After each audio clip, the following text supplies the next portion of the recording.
Dalawin, dalawit, sambahin, siya ang Panginoon.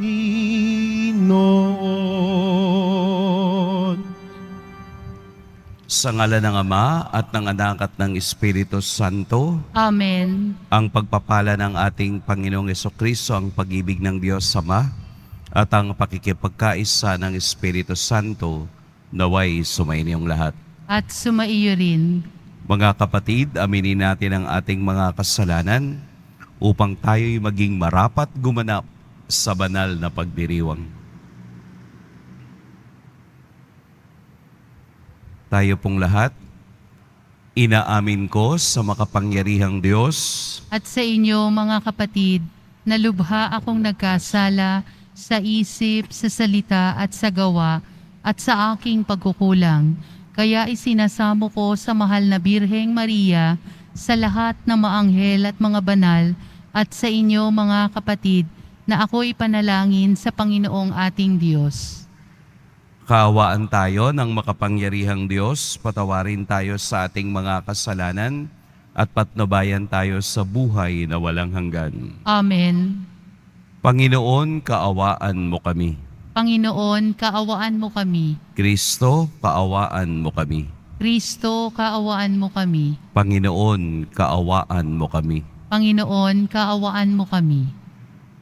Ginugunita natin ngayon ang dakilang San Basilio at San Gregorio Nacianceno, mga obispo at pantas ng simbahan. Manalangin tayo.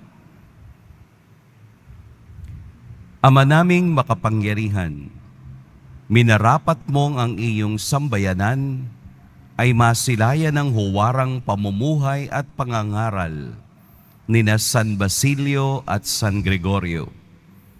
Ipagkaloob mo sa aming pakumbabaan ang iyong katotohanang maaasahan ay aming matutunan at sa aming pag-ibig. Ito ay tapat naming magampanan. Sa pamamagitan ni Jesucristo, kasama ng Espiritu Santo, magpa sa walang hanggan. Amen. Magsiupo muna po ang lahat. Pagbasa mula sa unang sulat ni Apostol San Juan. Minamahal kong mga kapatid, sino ang sinungaling? Hindi ba ang tumatangging si Jesus ang Kristo? Ito nga ang Antikristo, ang ayaw kumilala sa Ama at sa Anak. At di kumikilala sa Anak ay di rin kumikilala sa Ama.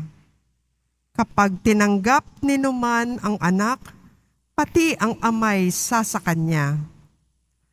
Pakaingatan ninyo sa inyong puso na narinig ninyo sa simula pa. Kung gawin ninyo ito, manatili kayo sa Anak at sa Ama. At ito ang ipinangako sa atin ni Kristo, buhay na walang hanggan. Ang isinulat ko sa inyo ay tungkol sa mga nagnanasang magligaw sa inyo. Ang Espiritu'y ipinagkaloob na ni Kristo sa inyo. At habang iya'y nananatili sa inyo, hindi na kailangang turuan kayo ni numan. Ang Espiritu ang magtuturo sa inyo ng lahat ng bagay at totoo ang itinuturo niya, hindi kasinungalingan. At tulad ng itinuro ng Espiritu, manatili kayo kay Kristo. Kaya nga mga anak, manatili kayo sa Kanya upang maging panatag ang ating loob sa muling pagparito niya at hindi tayo mahiya sa Kanya sa araw na yaon. Ang salita ng Diyos. Salamat sa Diyos. Kahit sa ay namamalas, tagumpay ng nagliligtas. Kahit sa ay namamalas, tagumpay ng nagliligtas. Umawit ng bagong awit at sa poon ay ialay. Pagkat yaong ginawa niya ay kahangahangang tunay. Sa sariling lakas niya at taglay na kabanalan, Walang hirap na natamo, yaong hangad na tagumpay. Kahit sa ay namamalas, tagumpay ng nagliligtas. Ang tagumpay niyang ito'y siya na rin naghayag. Sa harap ng mga bansay, nahayag ang pagliligtas. Ang pangako sa Israel, lubos niyang tinutupad. Kahit sa ay namamalas, tagumpay ng nagliligtas. Tapat siya sa kanila at ang pag-ibig ay wagas. Ang tagumpay ng ating Diyos kahit saan ay namalas. Magkaingay na may galak, yaong lahat sa daigdig. Ang poon ay buong galak na purihin sa pag-awit. Kahit sa ay namamalas, tagumpay ng nagliligtas. Magsitayo po ang lahat.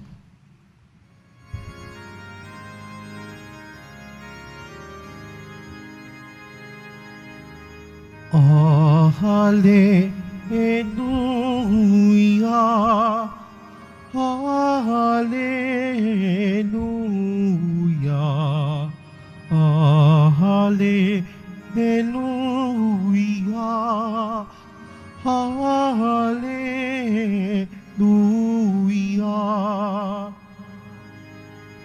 Nung dati mga propeta, ngayon na may anak niya, ang sugo ng Diyos na Ama. Hallelujah, Hallelujah, Hallelujah, Hallelujah.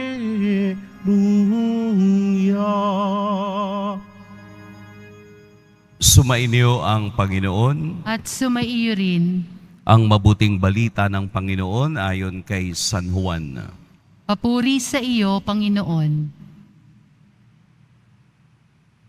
Nang suguin ng mga Hudyo sa Jerusalem ang ilang saserdote at levita upang itanong kung sino siya, sinabi ni Juan ang katotohanan. Sinabi niyang hindi siya ang Mesiyas. Kung gayoy, sino ka? Tanong nila. Ikaw ba si Elias? Hindi po, tugon niya. Ikaw ba ang propetang hinihintay namin? Sumagot siya, hindi po. Sino ka kung gayon? Tanong nila uli. Sabihin mo sa amin para masabi namin sa mga nagsugo sa amin, ano ang masasabi mo tungkol sa iyong sarili? Sumagot si Juan. Ako ang tinig ng isang sumisigaw sa ilang. Tuwirin ninyo ang daraanan ng Panginoon. Ang propeta Isaías ang may sabi nito. Ang mga nagtanong ay sugo ng mga Pariseo.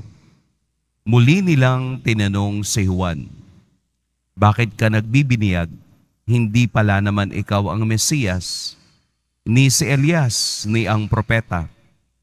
Sumagot siya, ako'y nagbibiniyag sa tubig, ngunit nasa gitna ninyo ang isang hindi ninyo nakikilala. Siya ang susunod sa akin, subalit hindi ako karapat-dapat magkalagman lamang ng tali ng kaniyang panyapak. Ito'y nangyari sa Betania, sa ibayo ng Hordan na pinagbibinyagan ni Juan. Mga kapatid, ang mabuting balita ng Panginoon. Pinupuri ka namin, Panginoong Hesukristo. Magsiupo muna po ang lahat. Magandang umaga po sa lahat. Ang usual na attitude ng tao ay mag-angat ng sarili ayon sa sinasabi ng iba. Yun bang pagkauhaw ng tao sa magandang sinasabi ng iba? Doon tayo nagiging mayabang. Yun bang sa isang palagay, akala natin iyon na ang katotohanan?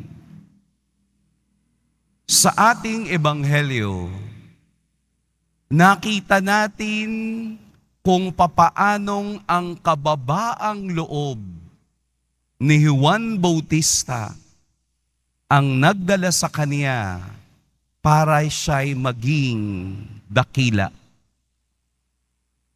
The humility of Saint John the Baptist ang nagdala upang siya'y dakilain ng Diyos sa kaniyang kaharian. Bakit po? Dahil napakaraming sinabi sa kaniya. Hindi kayang mamuhay ni Juan Bautista sa kasinungalingang sinasabi ng iba. Imaginein mo, sabihan ka, tanungin sa'yo, ikaw ba ang Mesiyas? Ikaw ba ang Elias? Ikaw ba yung propetang aming hinihintay?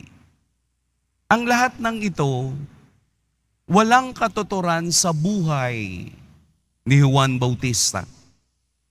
Bakit? Dahil hindi siya yun. Alam niyang hindi siya ang hinihintay na tagapagligtas. Siya lamang ay naghahanda ng daan.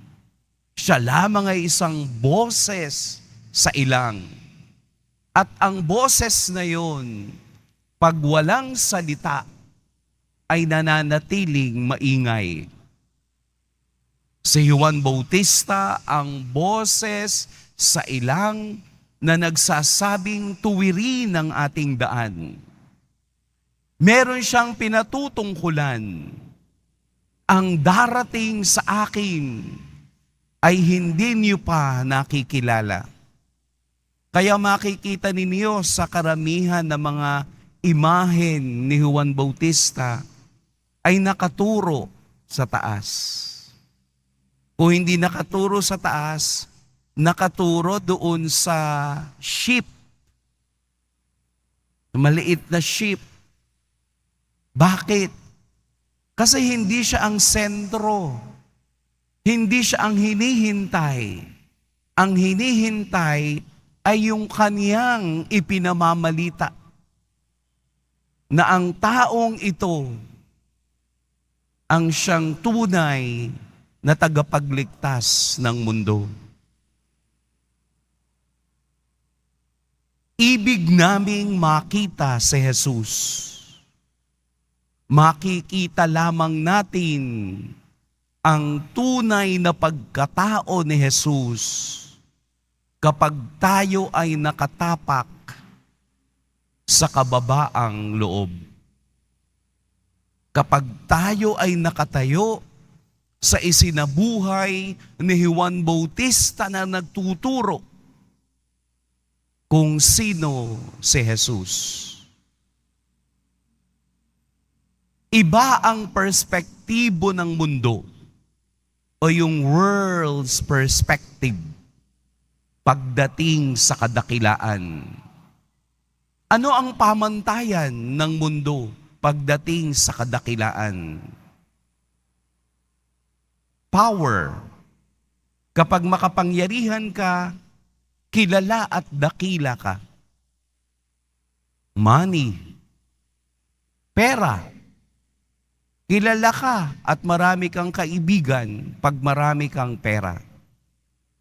Influence. Yung influence, ako na bahala dyan. Ako na mag-aareglo niyan. Kilala ko si ganito, kilala ko si ganyan. Influence. Yun bang ang kadakilaan ng mundo ay nakabatay sa mga bagay na ito? Pero gusto nating makita si Jesus, iba ang pamantayan ng Diyos. Habang ang buhay mo ay buhay ng pagpapakumbaba, lalo kanyang iniaangat. Itinatago mo ang sarili mo. Nagdarasal ka ng sikreto. Pero iniaangat ng Diyos kung anong maganda at nakikita sa iyo. Kaya kahit anong saliksik ang gawin natin upang makita si Jesus, kung wala tayong ugaling katulad ni Juan Bautista na mapagkumbaba, imbis na itaas ang sarili niya, ang itinataas niya ay si Jesus upang makita natin makukumpleto ang pakiramdam ng salitang ibig po naming makita si Jesus kung tayo ay nakatayong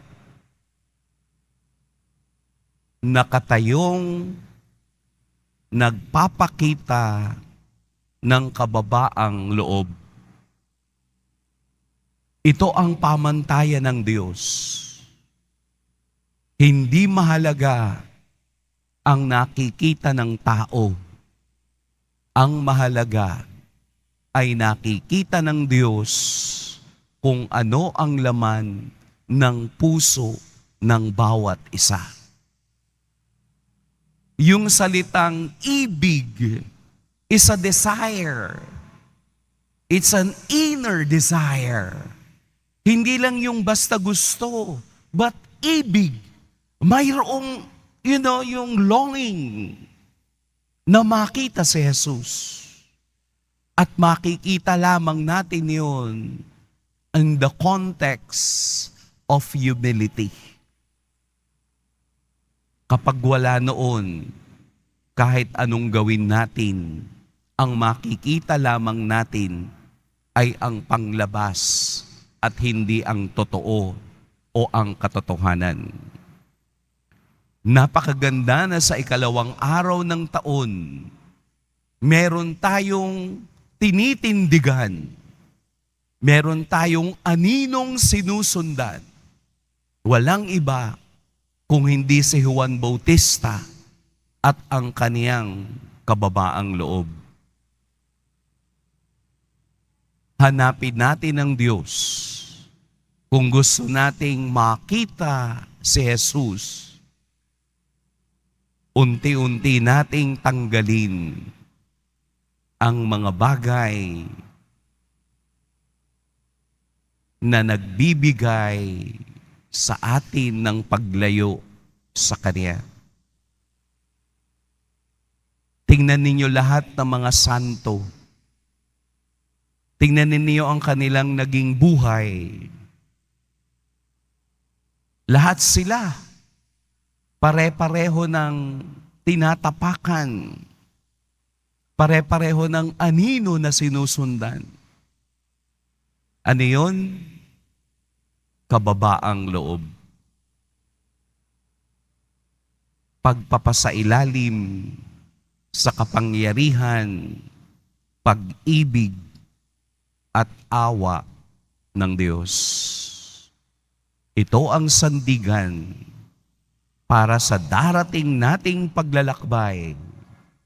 Totoo ang salitang ibig po naming makita si Jesus.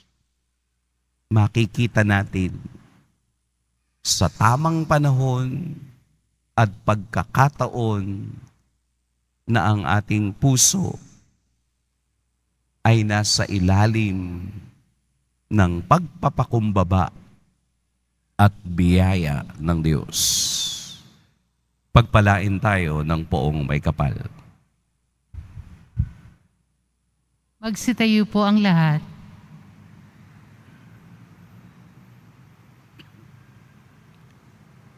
Minamahal kong mga kapatid, itunuring ni Juan Bautista ang kanyang sarili na hindi karapat-dapat sa tungkuling ipinagkatiwala sa kanya ng Diyos.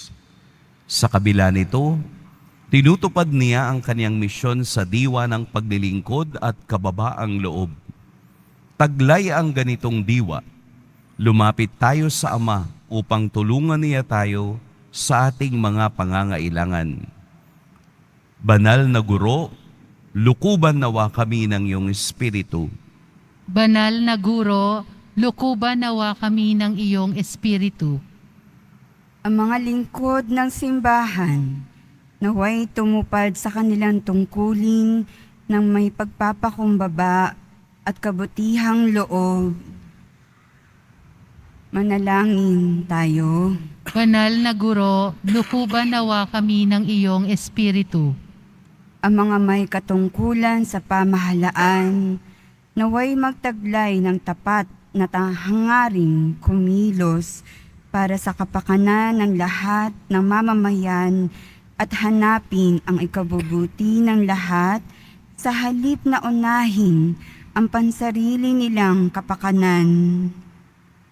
Manalangin tayo.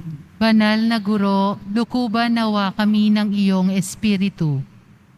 Ang mga magulang at guro, naway maging inspirasyon ng mga kabataan at mag-aaral at mahikayat sila sa pagtatyaga at pagsisikap sa pag-aaral sa kabila ng kahirapan at pagkabigo. Manalangin tayo. Banal na Guro, lokoban nawa kami ng iyong Espiritu. Ang mga may sakit, naway magkaroon ng kapanatagan ng loob sa pamamagitan ng ating pagmamahal at pangangalaga. Manalangin tayo. Banal na Guro, lokoban nawa kami ng iyong Espiritu. Ang mga namayapa na ay makatagpo nawa ng kapayapaan at kaligayahan sa kaharian ng Diyos. Manalangin tayo. Banal na Guro, lokoban nawa kami ng iyong Espiritu. Panginoon, sa pamamagitan ni San Juan, tinuruan mo kaming maging mga abang lingkod. Loobin mo na matularan namin ang kaniyang halimbawa upang makasalo kami sa iyong buhay sa kaharian, kung saan ikaw ang Panginoon magpas sa walang hanggan. Amen. Magsiupo muna po ang lahat.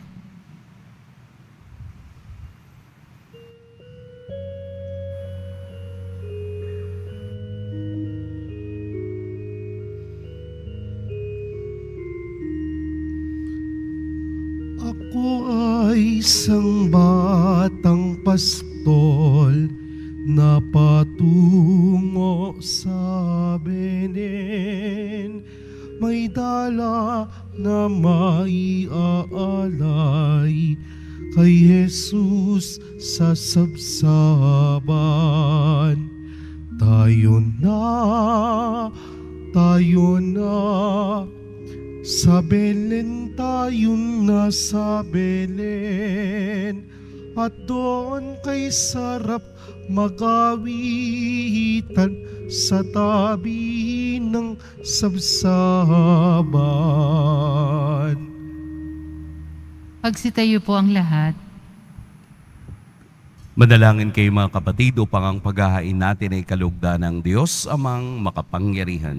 Tanggapin nawa ng Panginoon itong paghahain sa iyong mga kamay, sa kapurihan niya at karangalan, sa ating kapakinabangan at sa buong sambayanan niyang banal.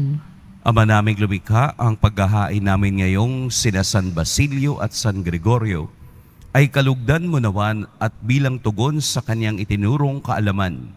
Ikaw ngayon ay aming pinupuri at pinasasalamatan sa pamamagitan ni Jesucristo, kasama ng Espiritu Santo, magpas sa walang hanggan. Amen. Sumainiyo ang Panginoon. At sumaiyo rin, Itaas sa Diyos ang inyong puso at diwa. itinaas na namin sa Panginoon. Pasalamatan natin ang Panginoong ating Diyos. Marapat na siya ay pasalamatan. Ama naming makapangyarihan, tunay ngang marapat na ikaw ay aming pasalamatan sa pamamagitan ni Jesucristo na aming Panginoon.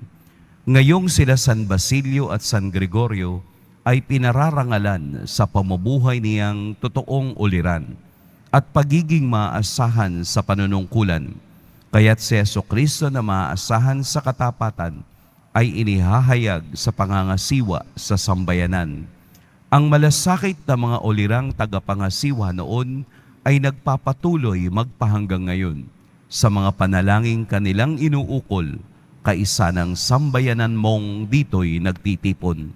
Kaya kaisa na mga anghel na nagsisiawit ng papuri sa iyo nang walang humpay sa kalangitan, kami nagbubunyi sa iyong kadakilaan.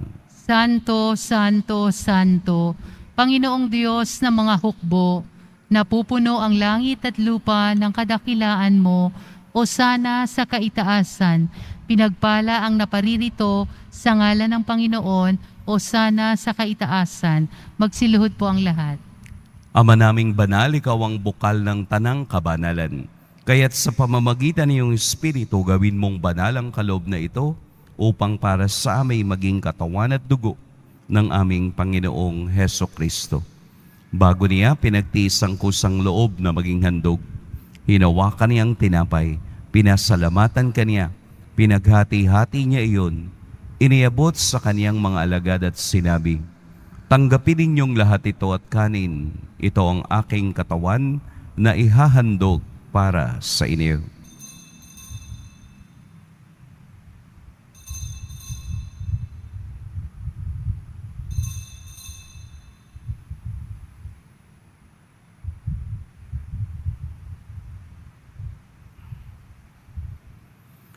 Gayun din naman, noong matapos ang hapunan, hinawakan niya ang kalis. Muli kaniyang pinasalamatan. Inabot niya ang kalis sa kaniyang mga alagad at sinabi, "Tanggapin ninyong lahat ito at inumin. Ito ang kalis ng aking dugo, ng bago at walang hanggang tipan. Ang aking dugo na ibubuhos para sa inyo at para sa lahat, sa ikapagpapatawad ng mga kasalanan. Gawin ninyo ito sa pag-alala sa akin."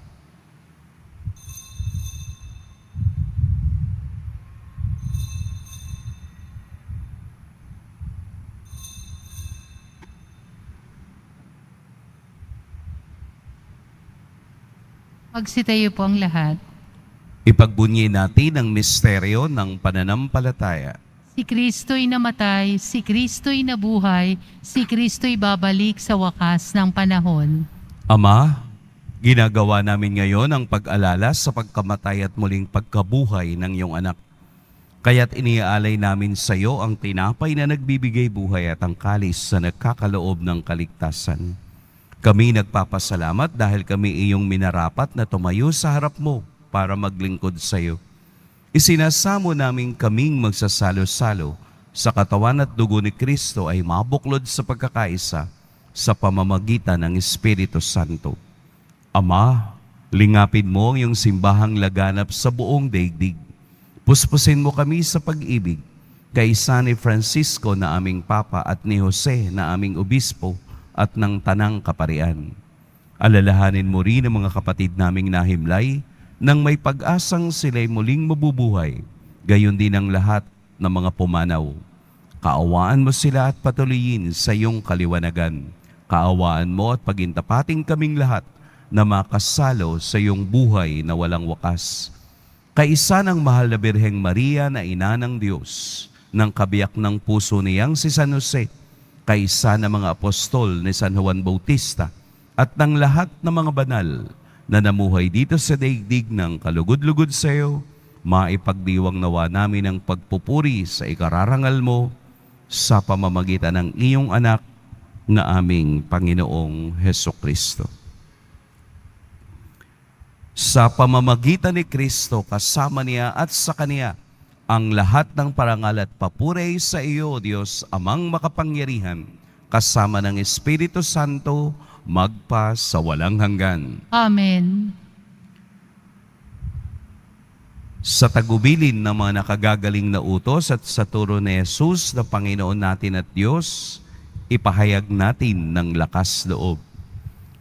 Ama namin, sumasalangit ka, sambahin ang ngalan mo, mapasa amin ang kaharian mo, sundin ang loob mo dito sa lupa para nang sa langit. Bigyan mo kami ngayon ng aming kakanin sa araw-araw, at patawarin mo kami sa aming mga sala, para nang pagpapatawad namin sa nagkakasala sa amin. At huwag mo kaming ipahintulot sa tukso, at iadya mo kami sa lahat ng masama. Hinihiling namin kami iadya sa lahat ng masama. Pagkalooban ng kapayapaan araw-araw, iligtas sa kasalanan at ilayo sa lahat ng kapahamakan. samantalang aming pinananabikan ang dakilang araw ng pagpapahayag ng tagapagligtas naming si Hesukristo. Sapagkat iyo ang kaharian at ang kapangyarihan at ang kapurihan magpakailanman. Amen. Panginoong Hesukristo, sinabi mo sa iyong mga apostol, kapayapaan ang iniiwan ko sa inyo, ang aking kapayapaan ang ibinibigay ko sa inyo. Tunghayan mo ang aming pananampalataya at huwag ang aming pagkakasala. Pagkalooban mo kami ng kapayapaan at pagkakaisa ayon sa iyong kalooban, kasama ng Espiritu Santo, magpa sa walang hanggan. Amen. Ang kapayapaan ng Panginoon naway laging sumainyong lahat. At sumaiyo rin. Magbigayan kayo ng kapayapaan sa isa't isa. Peace be with you. Peace be.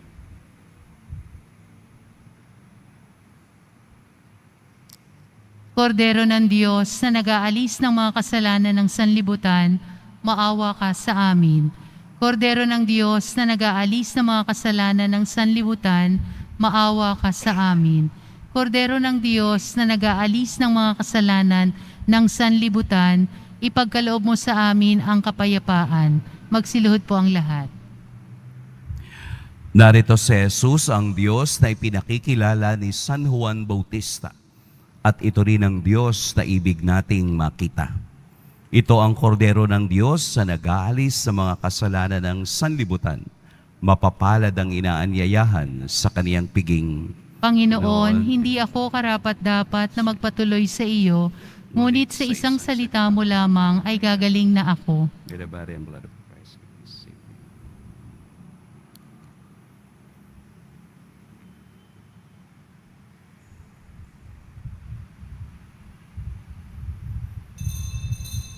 Para sa lahat ng tatanggap ng banal na komunyon, sasagot po tayo ng amen pagkasabi ng pari o ng lay minister ng katawan ni Kristo at isubo agad sa bibig bago umalis sa harapan ng pari o lay minister.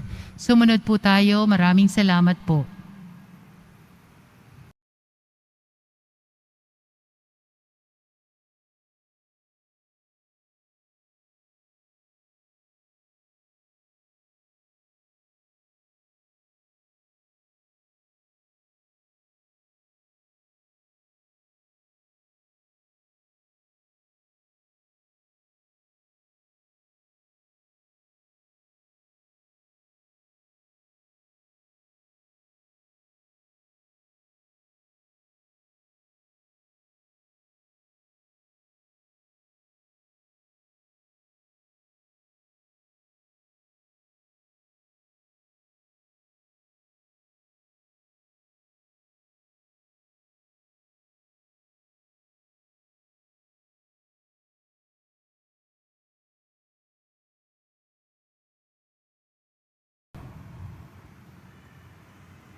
Ama naming mapagmahal, kaming nagsalo-salo sa bumubuhay na pagkaing si Kristo at paturuan mo sa gurong si Kristo upang sa paggaunita namin kina San Basilio at San Gregorio, kami matuto ng maasahang katotohanan mo at sa pag-ibig ay magampanan namin ito sa pamamagitan ni Hesukristo kasama ng Espiritu Santo, magpa sa walang hanggan. Amen.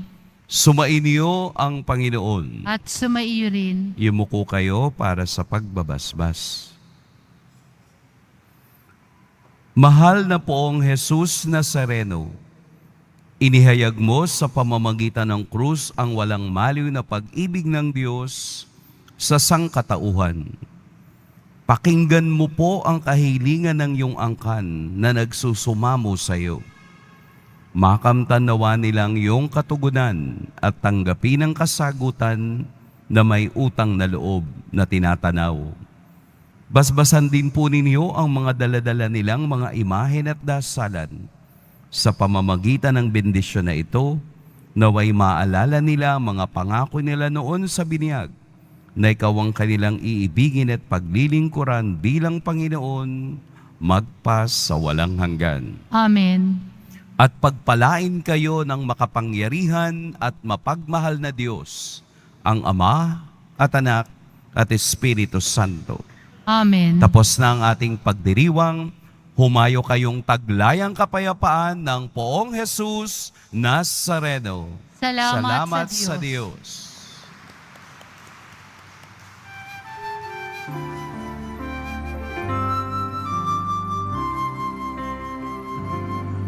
Nuestro Padre Jesus Nazareno, sinasamba ka namin. Pinipintuho ka namin. Aral mo ang aming buhay at kaligtasan.